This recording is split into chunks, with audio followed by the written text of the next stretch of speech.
Welcome to the pre-Pesach video presentation made especially for the participants of the Kohelet Fellowship. There is a theme at the Pesach Seder which you just can't miss.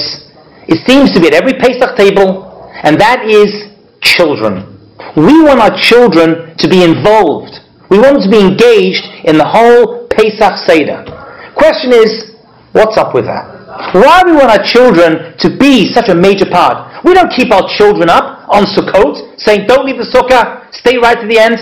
And we don't keep our children up on Yom Kippur or Rosh Hashanah to the last moment. But when it comes to Pesach, when it comes to the Passover Seder, for some reason, we want our children to be there to as late as possible to fully engage in the process, in the whole ceremony we put together called the Passover, the Pesach Seder. And that's actually based upon a verse, a pasuk from the Torah. And the Torah tells us in the book of Shemot, Exodus, chapter 13, V'higadat levincha, you shall tell over to your children, Bayom hahu, on this day, Lemor saying, Bavor zeh, because of this, Asa Hashem li b'seisi Misraim, when Hashem took me out of Egypt.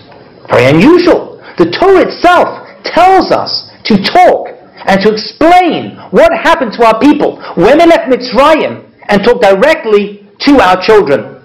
And if for some reason a person does not have children at the Pesach Seder, no problem, says the Gemara, then talk instead to the people around you. And if you don't have young people around you, then you can get the oldest person there who should be asked questions by the one who is younger. Why are we so obsessed with children? And why is the Pesach Seder formulated upon the idea of question and answer? Why isn't it just a lecture? To understand this very, very incredible question, let's have a look at the 4 types of children who exist in the Haggadah, and then maybe we'll begin to understand the 4 types of Jew and how we learn. And the Haggadah tells us, Keneged Arba Banim Dibra Torah. The Torah speaks of 4 types of children. Chacham, the wise child. The Rasha, the evil child. The Tam, the simple child. And the She'einu Yodeh L'Shol, the child who doesn't know how to ask questions. First question that we should have is, why do we have a Chacham, a wise child, and then a Rasha, an evil child? Should it be a good child and then a bad child? Why wise and evil?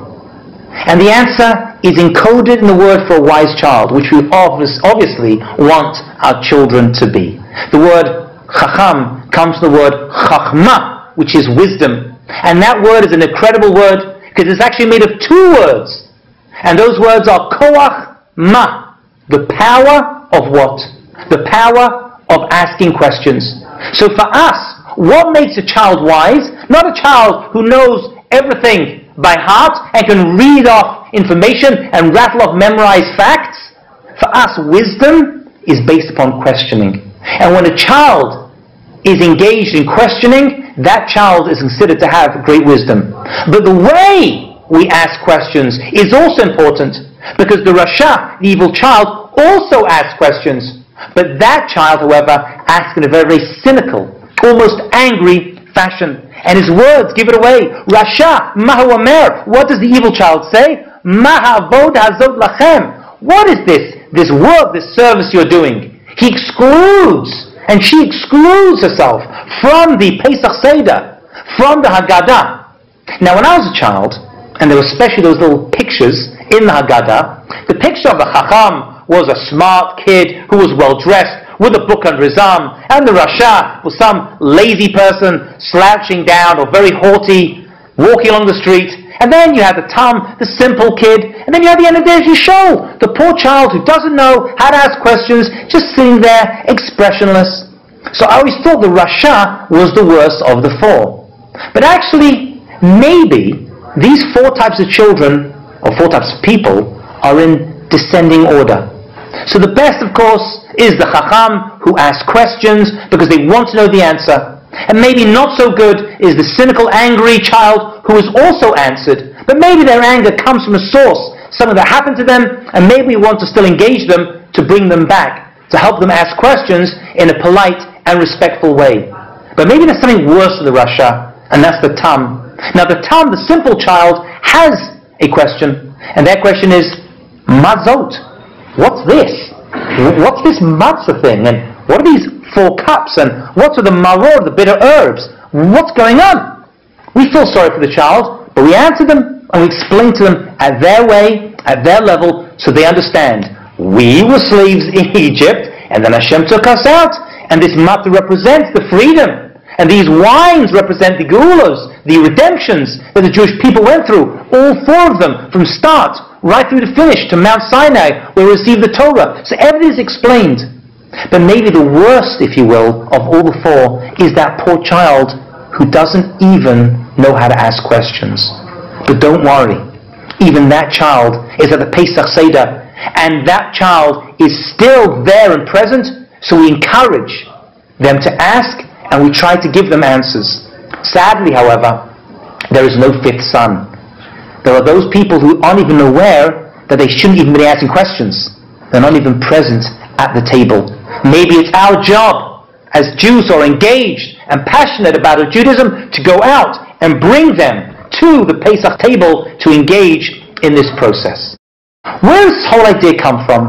So the Gemara tells us, in the name of Rabbi Akiva, that what we should be doing is involvement through action. And Rabbi Akiva used to, the Gemara tells us, the Talmud tells us, give little treats, little nuts, and little gifts to children, and the participants, get them interested. This makes me feel very, very relieved that even Rabbi Akiva had to keep people interested and stop them falling asleep at his Pesach Seder table.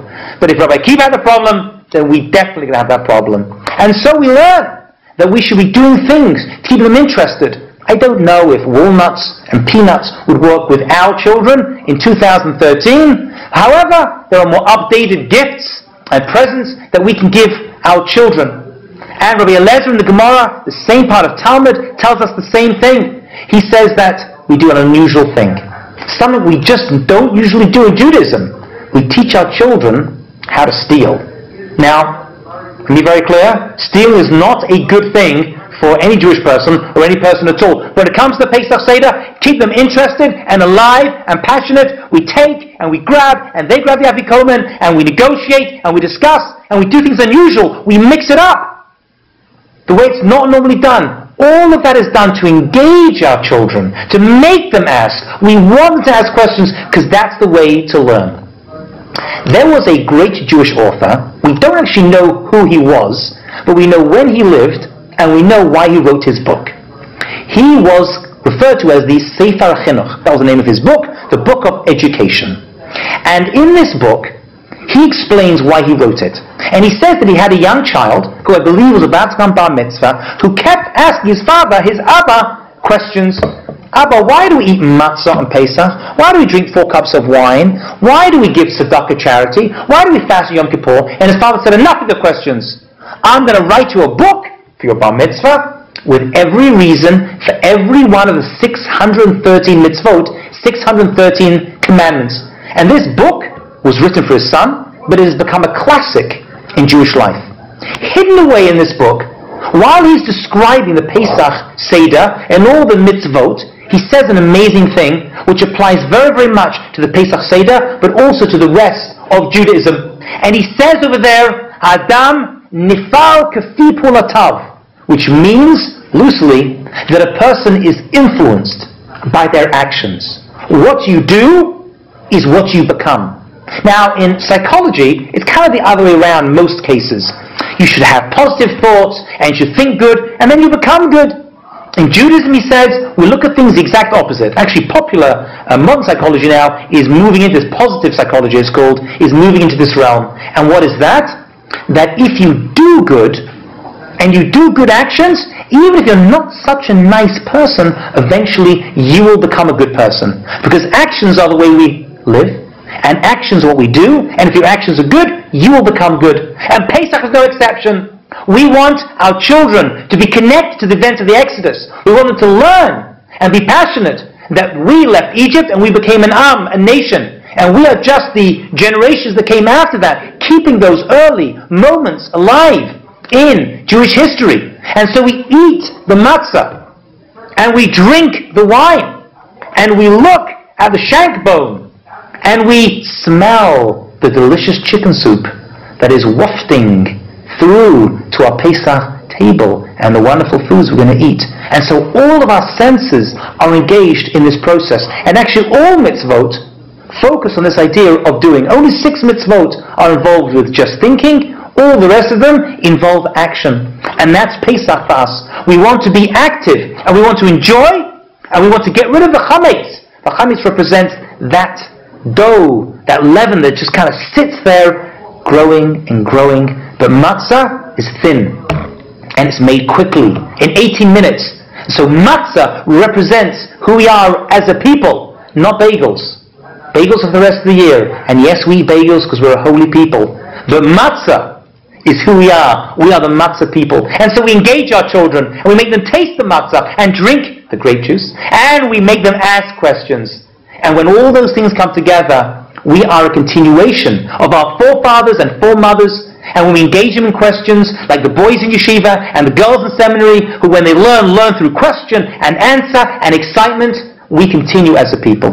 And so to everyone on the Kohelet Fellowship who's part of that program, I wish you all a happy Passover. You should have a good and sweet Passover, and may we only know goodness. Thank you so much.